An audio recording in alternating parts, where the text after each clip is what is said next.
ಮಹಾಶಿವನ ಸನ್ನಿಧಾನಕ್ಕೆ ತೆರಳಿ ನಮಸ್ಕರಿಸಿ ವೇದ ವಾದ್ಯಗಳ ಮೂಲಕ ನೂತನವಾಗಿ ನಿರ್ಮಾಣಗೊಂಡ ದೇವಾಲಯದ ಕಡೆಗೆ ಸಾಗಿದರು.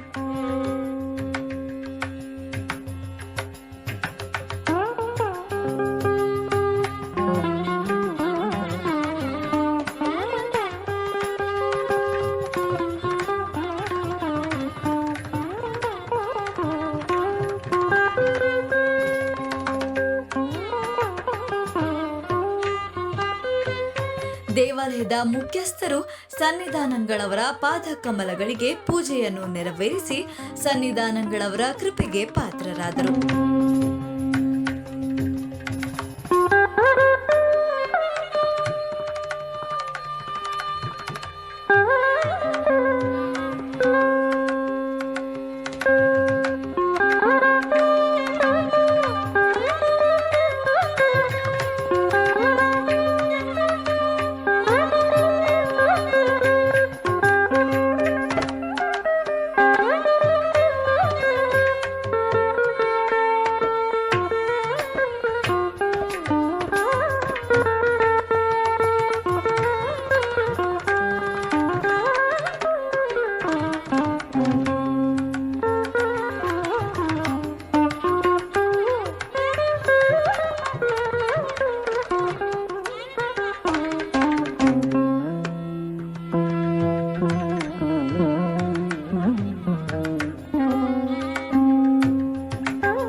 ಮಮೋಪಾತ್ತ ಸಮಸ್ತ ದುರಿತಕ್ಷಯದ್ವಾರಾ ಶ್ರೀ ಪರಮೇಶ್ವರ ಪ್ರೀತ್ಯರ್ಥಂ ಏತದ್ಗ್ರಾಮವಾಸಿನಾಂ ಸರ್ವೇಷಾಂ ಆಸ್ತಿಕ ಮಹಾಜನಾನಾಂ ಕ್ಷೇಮಸ್ಥೈರ್ಯ ವೀರ್ಯ ವಿಜಯ ಅಭಯ ಆಯುರಾರೋಗ್ಯ ಐಶ್ವರ್ಯಾಭಿವೃದ್ಧ್ಯರ್ಥಂ ಸಮಸ್ತ ದುರಿತೋಪಶಾಂತ್ಯರ್ಥಂ ಸಮಸ್ತ ಮಂಗಲಾವಾಪ್ತ್ಯರ್ಥಂ ಸಮಸ್ತಾಭ್ಯುದಯಾರ್ಥಂ ಚ ಧರ್ಮಾರ್ಥ ಕಾಮಮೋಕ್ಷ ಚತುರ್ವಿಧ ಫಲಪುರುಷಾರ್ಥ ಸಿದ್ಧ್ಯರ್ಥಂ ಶ್ರೀಮದಾಚಾರ್ಯ ಚರಣಾರವಿಂದ ದೇವತಾ ಪ್ರೀತ್ಯರ್ಥಂ ಯಾವಚ್ಛಕ್ತಿ ಧ್ಯಾನಾವಾಹನಾದಿ ಷೋಡಶೋಪಚಾರ ಪೂಜಾಂ ಕರಿಷ್ಯೇ.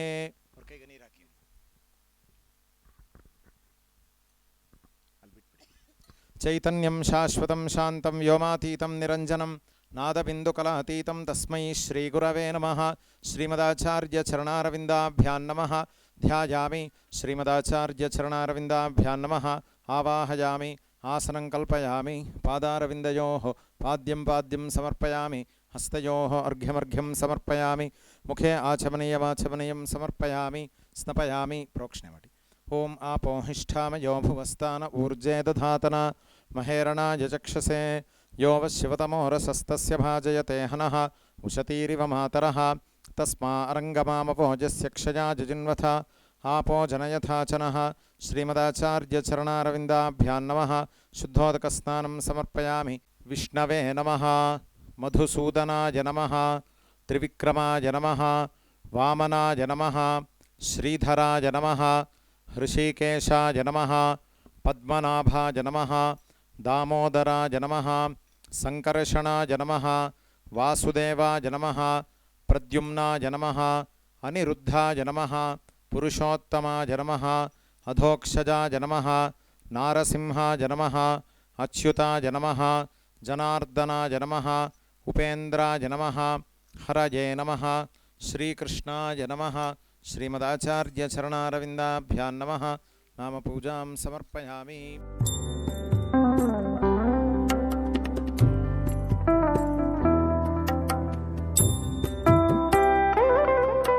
ವನಸ್ಪತಿರಸೋತ್ಪನ್ನೋ ಗಂಧಾಢ್ಯಸ್ಸು ಮನೋಹರಃ ಆಗ್ರೇಯಃ ಸರ್ವದೇವಾನಾಂ ಧೂಪೋऽಯಂ ಪ್ರತಿಗೃಹ್ಯತಾಂ. ಶ್ರೀಮದಾಚಾರ್ಯ ಚರಣಾರವಿಂದಾಭ್ಯಾಂ ನಮಃ. धूपमाघ्रापयामि साज्यं त्रिवर्त्य संयुक्तं नायोजितं मया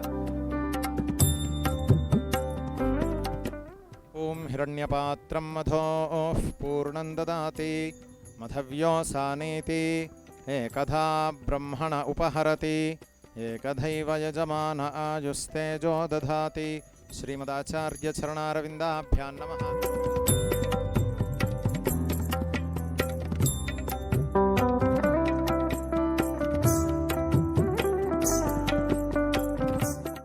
हर नमः पार्वतीपतये हर हर महादेव।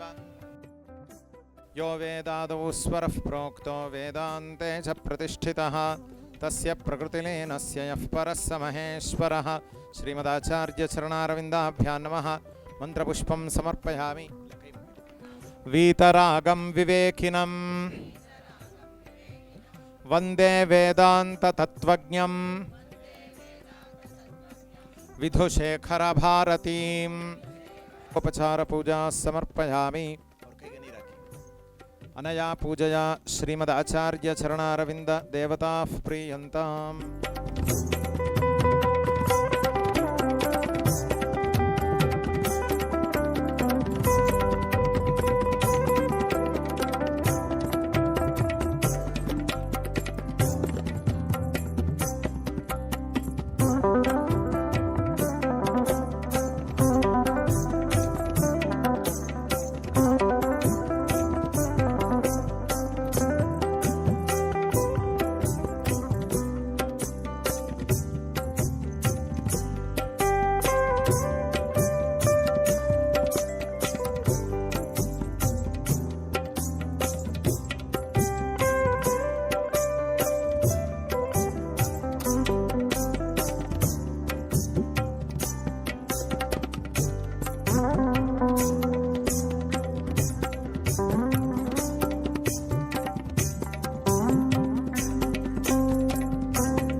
ಸನ್ನಿಧಾನಂಗಳವರು ದೇವಾಲಯದಲ್ಲಿ ನೆರೆದಿದ್ದಂತಹ ಭಕ್ತವೃಂದಕ್ಕೆ ಆಶೀರ್ವಚನ ನೀಡಿ ಆಶೀರ್ವದಿಸಿದರು.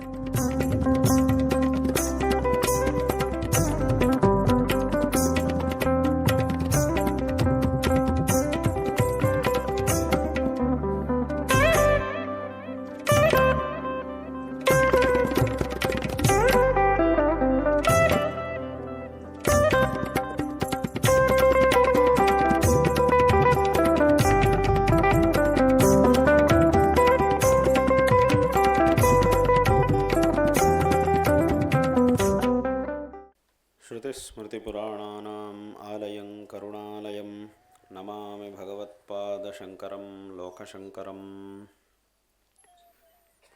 ಜಗದ್ಗುರು ಶ್ರೀಮದ್ ಆದಿಶಂಕರ ಭಗವತ್ಪಾದಾಚಾರ್ಯರು ಪವಿತ್ರವಾದ ನಮ್ಮ ಸನಾತನ ಧರ್ಮದ ಉದ್ಧಾರವನ್ನು ಮಾಡಿ ಎಲ್ಲರಿಗೂ ಸಹ ಧರ್ಮ ಮಾರ್ಗವನ್ನು ಉಪದೇಶ ಮಾಡಿ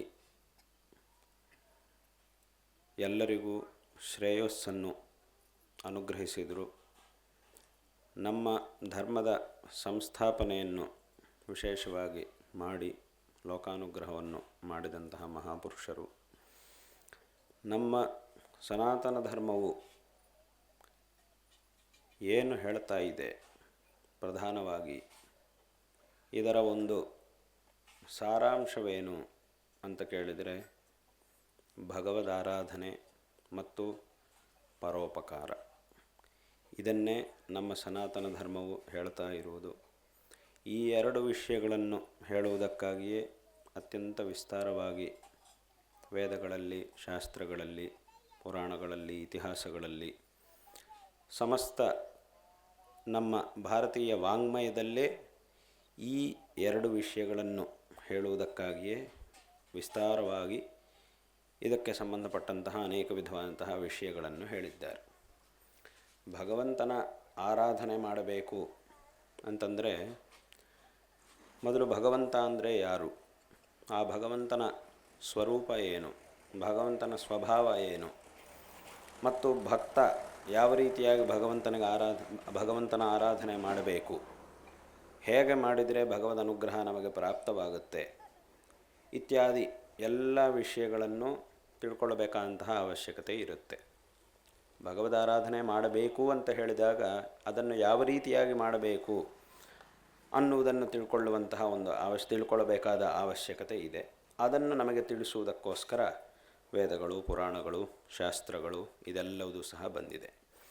ಇವುಗಳಲ್ಲಿ ಭಗವಂತ ಅಂದರೆ ಯಾರು, ಆ ಭಗವಂತನ ತತ್ವ ಏನು, ಭಗವಂತನ ಸ್ವಭಾವ ಎಂಥದ್ದು, ಮತ್ತು ಆ ಭಗವಂತ ಭಕ್ತರಿಗೆ ಹೇಗೆ ಅನುಗ್ರಹ ಮಾಡ್ತಾನೆ, ಭಗವದ್ ಅನುಗ್ರಹವನ್ನು ಪಡ್ಕೊಳ್ಳಿಕ್ಕೆ ಭಕ್ತರಿಗೆ ಇರುವಂತಹ ಉಪಾಯ ಯಾವುದು, ಯಾವ ಮಾರ್ಗದಲ್ಲಿ ಹೋಗಿ ಭಗವದ್ ಅನುಗ್ರಹವನ್ನು ನಾವು ಪಡ್ಕೊಳ್ಳಬೇಕು, ಮತ್ತು ಈ ರೀತಿಯಾಗಿ ಹಿಂದೆ ಯಾರ್ಯಾರು ಮಾಡಿದರು, ಯಾರ್ಯಾರು ಭಗವಂತನ ಆರಾಧನೆಯನ್ನು ಮಾಡಿ ಭಗವದ್ ಅನುಗ್ರಹಕ್ಕೆ ಪಾತ್ರರಾಗಿದ್ದರು, ಅಂತಹ ಭಕ್ತರು ಯಾರಿದ್ದರು ಅದು ನಮಗೆ ಗೊತ್ತಾಯಿತು ಅಂತಂದರೆ ಆಗ ಅವರನ್ನು ನಾವು ಸಹ ಅನುಸರಣೆ ಮಾಡೋಕ್ಕೆ ಸಾಧ್ಯವಾಗುತ್ತೆ.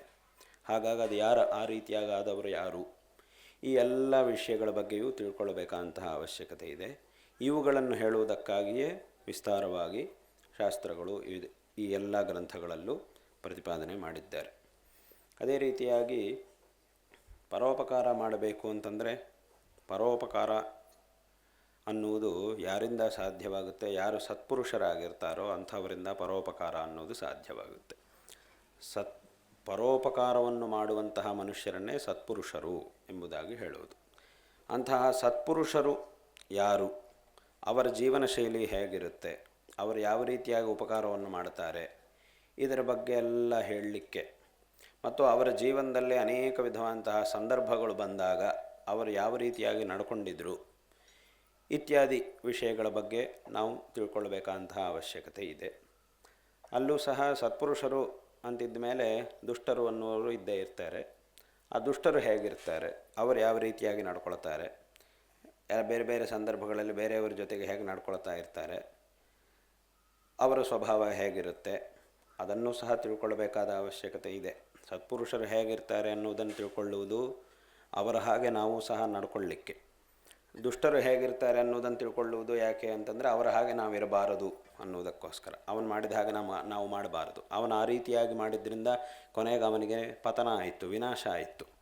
ನಮಗೆ ಹಾಗಾಗಬಾರದು ಅಂತಂದರೆ ನಾವು ಆ ಮಾರ್ಗಕ್ಕೆ ಹೋಗಬಾರದು ಅನ್ನೋದನ್ನು ತಿಳ್ಕೊಳ್ಳೋದಕ್ಕೋಸ್ಕರ ದುಷ್ಟರ ಬಗ್ಗೆಯೂ ತಿಳ್ಕೊಳ್ಬೇಕಾದ ಅವಶ್ಯಕತೆ ಇದೆ.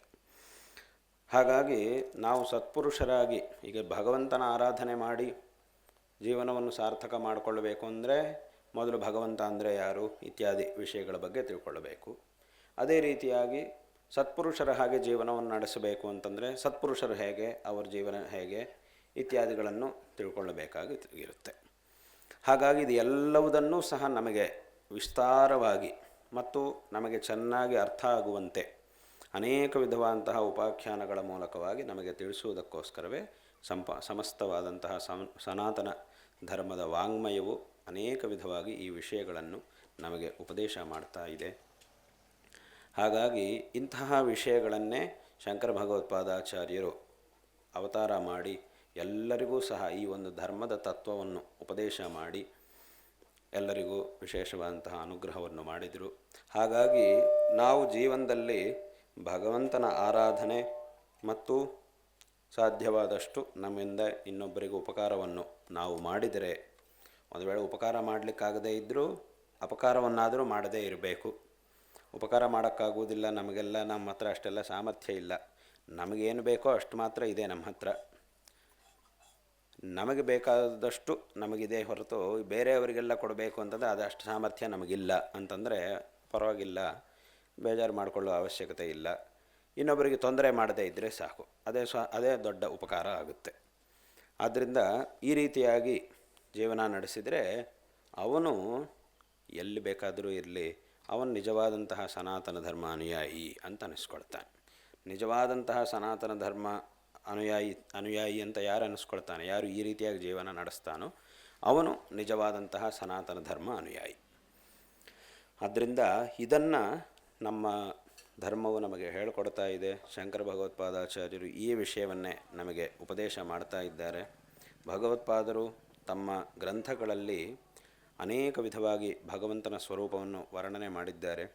ಭಗವಂತನಿಗೆ ಆರಾಧನೆ ಮಾಡಬೇಕು ಅಂತಂದರೆ ಮೊದಲು ಭಗವಂತನ ಸ್ವರೂಪ ಏನು ಅನ್ನೋದನ್ನು ನಾವು ತಿಳ್ಕೊಳ್ಳಬೇಕು. ಭಗವಂತನ ಸ್ವರೂಪ ಏನು ಅನ್ನೋದನ್ನು ನಾವು ತಿಳ್ಕೊಳ್ಳಬೇಕು ಅಂತಂದರೆ ಮೊದಲಿಗೆ ನಾವು ನೋಡಬೇಕಾದದ್ದು ಉಪನಿಷತ್ತುಗಳನ್ನು. ಉಪನಿಷತ್ತುಗಳಲ್ಲಿ ಭಗವಂತನ ಸ್ವರೂಪದ ಬಗ್ಗೆ ವಿಸ್ತಾರವಾಗಿ ವರ್ಣನೆ ಮಾಡಿದ್ದಾರೆ.